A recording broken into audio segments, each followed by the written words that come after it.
Hey, happy Tuesday morning to you, everyone, and welcome back to Morning Musings, and welcome to our introduction to 1 Corinthians chapter 15 and the study of the resurrection. As I suggested to you in video number 1, what we're going to do as we approach 1 Corinthians chapter 15 is we are going to do a thematic study. We're not going to do a verse by verse, because a 56-verse study would entail lots and lots and lots and lots of videos. You know, my wife says I can't even say hello in 25 words or less. So it would be extremely difficult and extremely lengthy to do a verse by verse. Rather, we're going to do, again, a thematic study. What I want to begin with is this fundamental fact. The resurrection of 1 Corinthians 15. Paul's eschatological hope of the resurrection was nothing but the reiteration of Paul's anticipation of the fulfillment of God's Old Covenant promises made to Old Covenant Israel. Now, those of you who have watched and listened to me often may say, well, Don, we already know that. But let me tell you something, folks. Both the amillennial and the postmillennial world, to a great extent, do not understand and they do not grasp this fundamentally important doctrine. For instance, prior to my formal debate with Dr. Joel McDermott, which was held here in Ardmore, July in 2012, I asked Joel McDermott, are your eschatological hopes based upon and taken from God's Old Covenant promises made to Old Covenant Israel? He said no. His eschatological hope, his hope of the judgment, the resurrection, etc., is Adamic and Edenic. He said it was Edenic, Adamic, and Abrahamic. I'll get that right in a moment. So he drew a distinction. He dichotomized between the Adamic hope of resurrection, the Abrahamic hope of resurrection, versus Israel's hope of resurrection. When I debated Dr. David Hester here in Oklahoma, July 2016, prior to that debate, I asked him the identical question. His response was, no, my eschatological hope is Adamic and Abrahamic. It is not of Israel. He said God was through with Israel at the cross.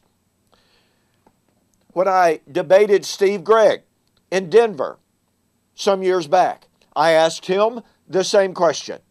His response was the same. No, my eschatological hope is not based upon God's Old Covenant promises made to Old Covenant Israel.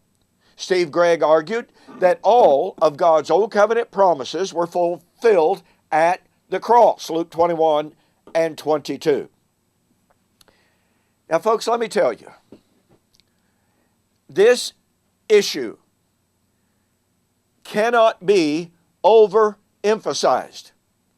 As I pointed out in my debate with Dr. Hester, Paul said his eschatological hope, his hope of the resurrection, Acts chapter 24, 13 and following.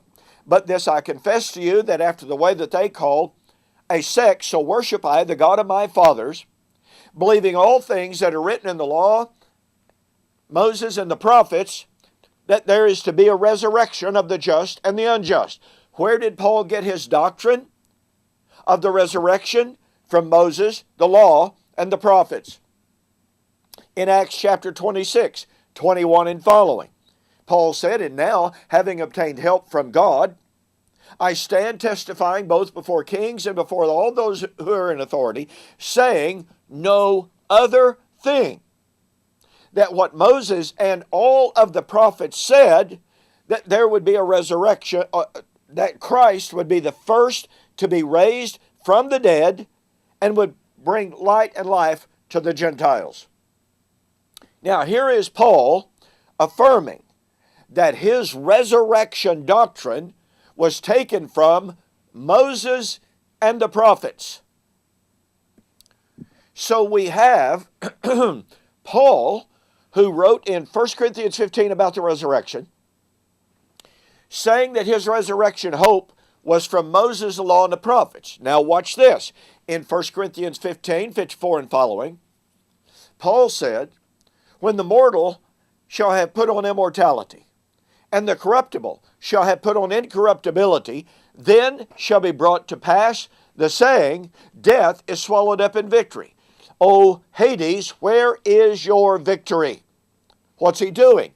He is quoting from Isaiah 25, verse 8, and Hosea 13 and verse 14. So what does that mean? That means that Paul's eschatological hope of the resurrection was taken from Isaiah and was taken from Hosea. So when these good men, with whom I have had these formal debates and countless others that I have engaged in private conversation, when they say that their eschatological hope was not the hope of Israel found in the law of Moses, they are admitting, tacitly of course, because they would affirm that they preach what Paul preached, but to say that their eschatological hope was not the hope of Israel found in Torah, found in the law of Moses, and yet Paul said his eschatological hope was the hope of Israel found in the law of Moses, that means these men, as good as they are, as sincere as they are, it means nonetheless that they are preaching a gospel different from what Paul taught. It means that when they approach 1 Corinthians 15 and say, oh, this is Adamic and Abrahamic, it is not of Israel, this is a false dichotomy, as we will prove in our next video. What you absolutely must see, what you absolutely must catch the power of, is that no matter what our view of 1 Corinthians chapter 15 might be, if we cannot find that doctrine in the Old Testament, Moses, the law, and the prophets, then we have a wrong eschatology, we have a wrong doctrine of the resurrection. And when we try to divorce Paul's doctrine of the resurrection from the promise of Adamic resurrection, from Abraham, we are preaching a gospel different from what Paul taught. Now look, during the entirety of this series, I'm going to be offering a very special offer on an excellent book on the resurrection entitled Exegetical Essays on the Resurrection, written by Sam Frost when he still taught the truth about the resurrection.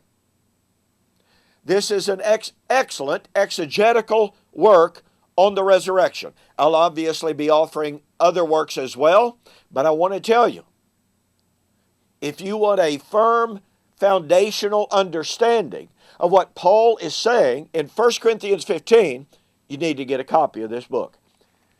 The regular price on this book is $17.95 plus $4.95 shipping. However, if you go to my website and you order this book, and if you make a mention that you saw the offer on YouTube or Facebook, I will sell you this book $15 postpaid. That's going to save you almost $7. Okay? So, as a result of the videos, okay, you have to mention this special offer. Go to my website, order the book, Exegetical Essays on the Resurrection, mention that you saw the offer on YouTube or Facebook, and your total cost will be $15 delivered to your door.